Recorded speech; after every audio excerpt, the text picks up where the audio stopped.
नमस्कार, मैं हूं इंद्र मोहन।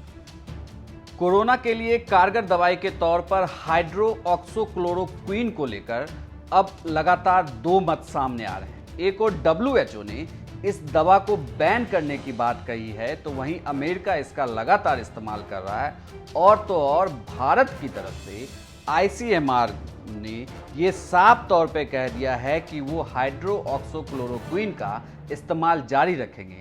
इतना ही नहीं, यह दवाई अब भारत में जो फ्रंट वॉरियर्स हैं, यानी कि जो पुलिस के जवान हैं या जो डॉक्टर हैं, वो भी रेगुलर तौर पर अब इस दवाई का इस्तेमाल करेंगे।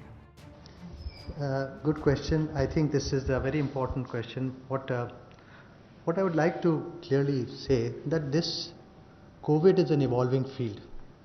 We do not know which drug is working, which drug is not working. That is, so a lot of drugs are being repurposed for the use of COVID, whether it be for prophylaxis or for the treatment of COVID. Now we all know that chloroquine is a very old anti-malarial drug for several, it's been in use for nearly 100 years.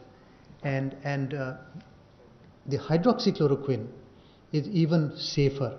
And if I do not know, I belong to the generation when we had inland letter cards जो होते थे जिसमें चिट्ठी लिखते थे, उसमें गोले बने रहते थे, मलेरिया की गोली 4 पहले दिन, फिर 2 दूसरे दिन, 2 तीसरे दिन, वो बना रहता था. So it was widely used drug for malaria, and it still is a widely used drug for malaria.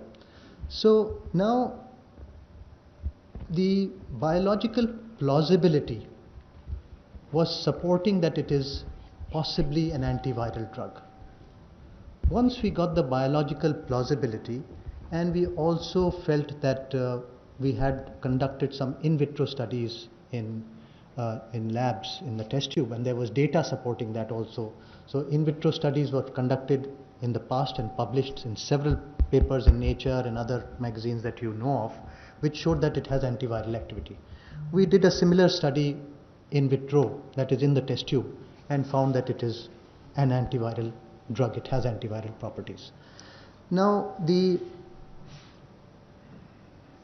it was very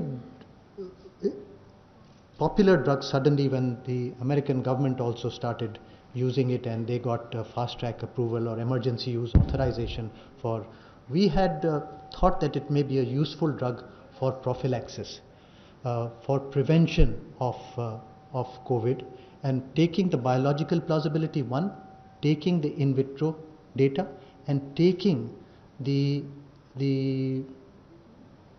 availability and the safety of this drug, we had recommended it for as empiric use under strict medical supervision about a month and a half back.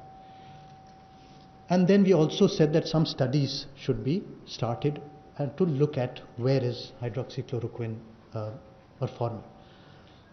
During these 6 weeks or 5.5 or 4.5, 5, 6 weeks, we got some data in India, and they were mainly observational studies. Some of them were case controlled studies, which and some of us were observational studies in different cohorts, which were done at AIMS, was done at ICMR, the case control study, and also in 3 public hospitals within Delhi. And now it was very difficult to do a randomized trial of something which we say may benefit. So randomized trial was not possible. So we looked at the data from these observational studies as well as from the case control studies, and what we found that it may be working.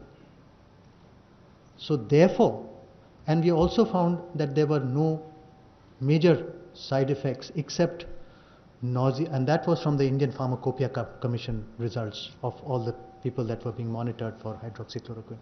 And therefore we found that much of them were complaining of nausea or vomiting and some palpitations occasionally. So we जो advisory अब 18 मई वाली परसों वाली हमारी कह रहे हैं, उसमें हम लोगों ने क्लियरली ये लिखा है फॉर प्रोफिलैक्सिस, एक तो it should be continued because there is no harm, benefit may be there. One point. The second point was important was that we found that the side effects, and we clearly advised that it should be taken with food. So nausea, vomiting जो हो रहा है वो खाली पेट खाते हैं तो दिक्कत होती है. So it has to be taken with food. That is one very important thing. The third point which we emphasized in this advisory was very clear that we need to do one ECG during the treatment of this prophylaxis. So we expanded the recommendation from healthcare workers to frontline workers who can use this drug. 2 tablets on day 1 and then 1 tablet after 7 days, every 7 days, 400 milligram, which is 2 tablets every 7 days for 8 weeks. And we can also continue beyond it once we have one ECG available that it is safe. So this was the advisory which we have given. Based on looking at the risk benefit, we found that possibly it is more that we should not deny our frontline workers and healthcare workers who are going to be dealing with the patients of COVID and can get some treatment. At the same time, we also said that the use of PPE should be continued. Personal protective, उसमें हम लोग को बिल्कुल भी राहत नहीं है, मतलब that has to be continued. And the study which will be published very soon will also talk about how many were taking PPEs, how many were, what were the side effects, how many were beneficial, and that is how we'll talk about that.